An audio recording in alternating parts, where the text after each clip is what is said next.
제주도 새해 예산안이 진통 끝에 도의회를 통과했습니다. 역대급 세수 감소의 여파로 제주도가 초긴축 예산을 편성한 가운데 도의원들과 보조금 예산 등을 놓고 막판까지 힘겨루기를 하면서 본회의가 연기되기도 했습니다. 조인호 기자입니다. 제주도 새해 예산안을 확정하기 위해 열린 도의회 예산결산특별위원회. 제주도와 합의점을 찾지 못하자 곧바로 정회했습니다. 예결위는 5시간 넘게 비공개 간담회를 열면서 막판까지 제주도와 물밑 협상을 벌였습니다. 결국 제주도가 제출한 예산안에서 511억 원을 삭감한 뒤 민간 단체와 문화 스포츠 행사 보조금 예산 등을 증액시켜 통과시켰습니다. 수정한 대로 나머지는 원안대로 가결되었음을 선포합니다. 도의회는 오후 2시에 열릴 예정이었던 본회의를 4시로 연기해 제주도와 교육청, 새해 예산안을 만장일치로 통과시켰습니다. 도민이 내는 세금이 한 푼도 허투루 쓰이지 않도록 철저한 집행계획 수립에 나서 주실 것을 주문합니다. 이에 따라 오영훈 제주도지사의 공약인 도심 항공교통과 우주산업이 내년부터 본격적으로 추진되고 올해 처음 도입된 아동건강체험활동비는 내년에도 지급됩니다. 민생복지와 경제혁신, 나아가 제주의 미래를 밝게 빛내는 소중한 재원으로 사용하겠습니다. 김광수 제주도 교육감의 공약인 초등학교 3, 4학년 태블릿 PC 지원 예산도 통과됐습니다. 한 푼도 헛되이 쓰지 않고 오직 우리 아이들이 더 나은 미래 교육을 위하여 쓰도록 최선을 다하도록 하겠습니다. 하지만 오영훈 지사의 공약인 수소 트램 예산은 전액 삭감돼 사실상 중단될 위기에 처했고 부실 운영 논란을 빚었던 서귀포 글로컬 페스타 예산도 전액 삭감됐습니다. MBC 뉴스 조인호입니다. 오름 같은 보전 지역에 있는 불법 건축물의 공소시효가 지났다며 행정당국이 형사처벌을 요구하지 않아 논란이 일고 있고 오히려 토지주는 양성화까지 주장하고 있는 상황인데요. 하지만 제주 MBC 취재 결과 우리나라 대법원에서 형사처벌이 가능하다고 결론을 내린 판례가 있는 것으로 확인됐습니다. 박주연 기자가 취재했습니다. 무성한 나무 숲 사이 오름 중턱에 지어진 불법 건축물. 상대 보전 지역에 허가를 받지 않고 지어졌지만 제주시는 공소시효가 지났다며 형사 고발을 하지 않았습니다. 시민사회단체는 물론 제주도의회에서도 소극적인 행정이 사실상 불법 건축물을 양성하고 있다는 비판이 이어졌습니다. 이처럼 올 들어 제주도 내에서 적발돼 이행 강제금을 부과하고 있는 불법 건축물은 170여 건. 이 가운데 95%가 형사처벌을 받지 않았습니다. 형사소송법상 공소시효 5년이 지나 실효성이 없다며 행정당국이 형사고발을 하지 않았기 때문입니다. 결국은 이 공소시효 지나서 이렇게 실효성이 없는데 어디 벌금도 못 내리고 이게 저 낭비잖아요. 이렇게 지난 것들 계속 행정에 고발을 해버리면 눈에 뻔히 보이는 공소시효 지난 것들은 고발하지 말아달라. 하지만 제주 MBC 취재 결과 건축법 위반에 대한 대법원 판례는 달랐습니다. 허가를 받지 않거나 신고를 하지 않는 건축물을 다른 용도로 사용하는 행위는 계속범의 성질을 가져 공소시효가 진행하지 않는 것으로 봐야 한다고 명시돼 있습니다. 무허가 건물이 존재하고 있는 이상 위법성이 지속되고 있는 것이고 그렇다면 법률의 취지, 대법원 판례의 취지에 비추어 보았을 때 계속범으로 보아서 공소시효가 진행되지 않는다고 적극적으로 형사고발의 여부를 검토할 수 있을 것 같습니다. 특히 공소시효에 따른 수사와 기소 여부는 사법부가 판단할 사항인데도 미리 행정당국이 포기하는 행태를 보이고 있다는 지적도 나옵니다. 법적으로도 분명히 처벌을 받게끔 되어 있는 내용이기 때문에 처벌은 당연히 사법적인 판단을 받아야 된다. 그거마저도 안 한다는 것은 결과적으로 어쨌든 간에 이런 문제를 좀 방치하겠다 내지는 관심을 갖지 않겠다 또는 무시하겠다 이렇게 볼 수밖에 없는 거죠. 이러는 사이 불법 건축물을 지은 토지주는 양성화까지 주장하고 있는 상황. 손 놓은 행정이 보전지역 불법 건축을 오히려 부추기고 있는 건 아닌지 되짚어봐야 할 시점입니다. MBC 뉴스 박주연입니다. 지난주 우리는 화재 진압 현장에서 소중한 생명을 잃었습니다. 29살 고 임성철 소방장입니다. 제주 MBC는 이번 사고의 원인을 짚어보고 또다시 이런 일이 발생하지 않으려면 우리 사회가 무엇을 준비해야 하는지 함께 고민해보는 시간을 준비했습니다. 사고 원인을 김하은 기자가 짚어봤습니다. 지난 1일 새벽 창고 건물에 불길이 치솟습니다. 그러더니 갑자기 건물이 와르르 무너집니다. 떨어진 콘크리트 처마는 그대로 임성철 소방장을 덮쳤고 크게 다친 임 소방장은 병원으로 옮겨졌지만 결국 숨졌습니다.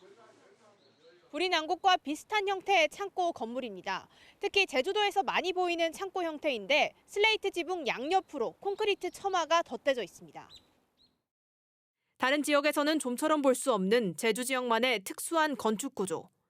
이런 창고의 벽체는 보통 돌이나 콘크리트 블록 등을 쌓아 올려서 만듭니다. 1960, 70년대 제주의 감귤 산업이 성장하면서 창고를 짓기 시작했는데 마땅한 건축 자재가 없어 대부분 이런 방식으로 창고를 만들었습니다. 하지만 철근 콘크리트와 달리 돌과 콘크리트 블록은 서로를 지탱하는 힘이 약해 높이 쌓을수록 무너지기 쉽습니다. 이를 보완하기 위해 위에 한 번 더 콘크리트 볼을 올려 목조 지붕과 연결해주고 있습니다. 화재가 나면 지붕이 무너지고 또 지붕이 무너지는 과정에 콘크리트 테두리보가 손상을 입거나 또 그 벽체가 굉장히 높이 올라갈수록 불안전한 조적식 구조이기 때문에 벽체도 불안전한 데다 불이 나면 콘크리트 볼을 지탱해주던 목조 지붕까지 불에 타 더 쉽게 떨어질 수 있다는 겁니다. 지난 2018년 기준 제주에 이런 형태로 남아있는 창고는 1,080여 개로 추정됩니다. 하지만 아직까지 공식적인 전수조사는 이뤄진 적이 없습니다. 그러다 보니 건물 특수성이 반영된 화재 진압 방안도 만들지 못했습니다. 전문가들은 건축물 특성에 맞는 화재 대응 방안이 필요하다고 지적합니다.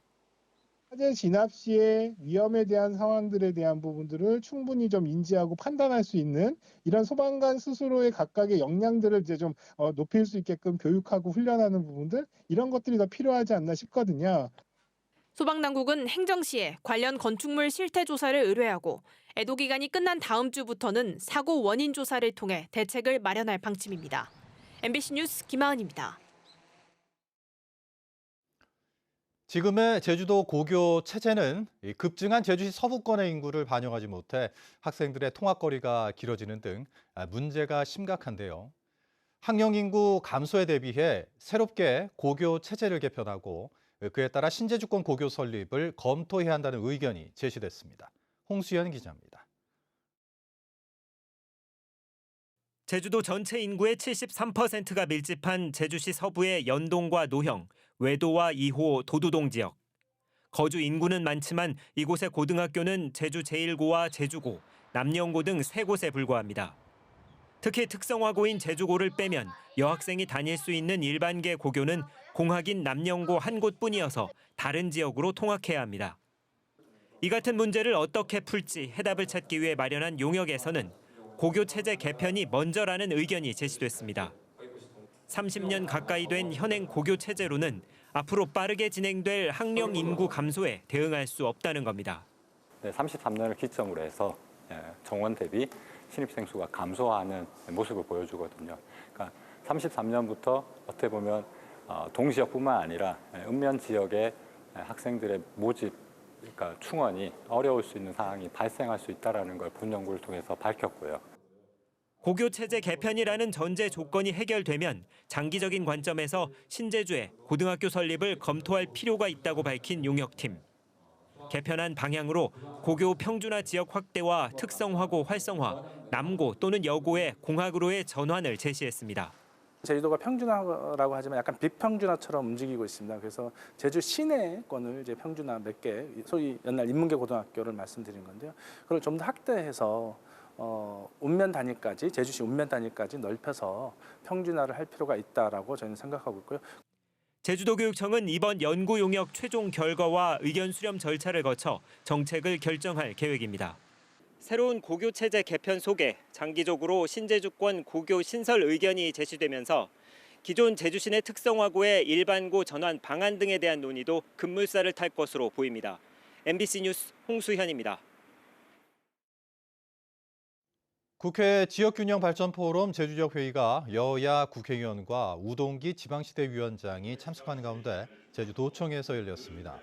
이번 회의는 제주형 기초자치단체 도입과 분산에너지 활성화를 주제로 열렸고 포럼 상임 대표인 송재호 의원은 행정체제 개편은 더 나은 제주로 도약하기 위한 기반 작업인 만큼 포럼에서도 국회의 협력을 이끌어내기 위해 노력하겠다고 밝혔습니다. 장동훈 전 제주도 의원이 국민의힘에 복당했습니다. 장동훈 전 의원은 국민의힘 제주도당에서 기자회견을 갖고 국민의힘의 외연을 넓히고 지역 정치를 쇄신하는 데 최선을 다하겠다고 밝혔고 도당은 장 전 의원을 제주도당 부위원장으로 임명했습니다. 장 전 의원은 지난 2012년 19대 총선 당시 새누리당 공천에서 탈락하자 탈당한 뒤 무소속으로 출마했었습니다. 제주공항을 포함해 전국 14개 공항의 한국공항공사 자회사 소속 노조원들이 불공정 계약 개선 등을 요구하며 오늘과 내일 이틀 동안 파업에 돌입했습니다.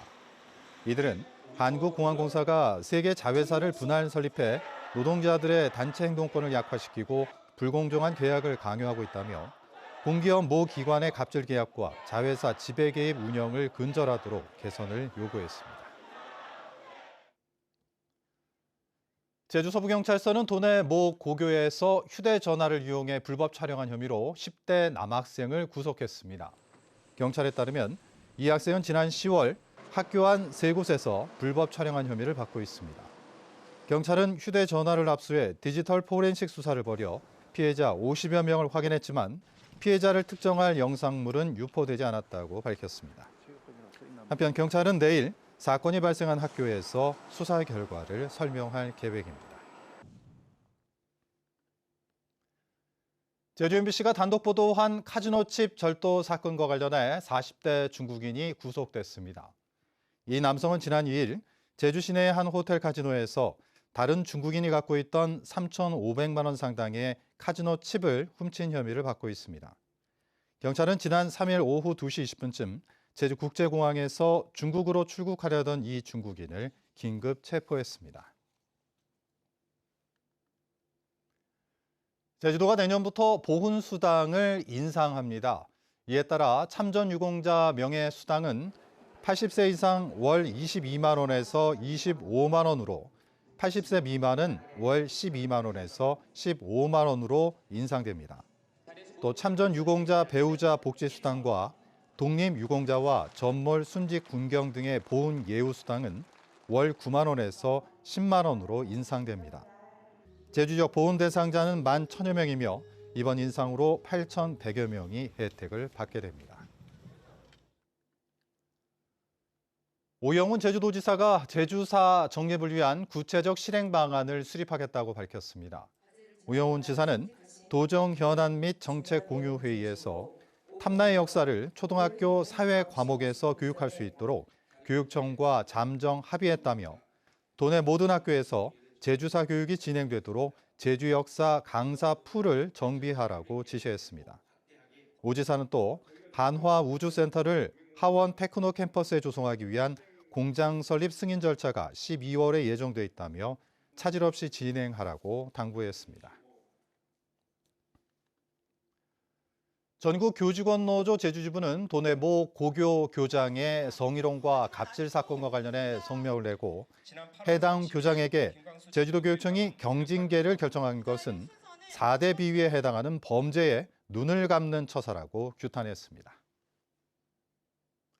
뉴스데스크 제주 마칩니다. 시청해주신 여러분 고맙습니다.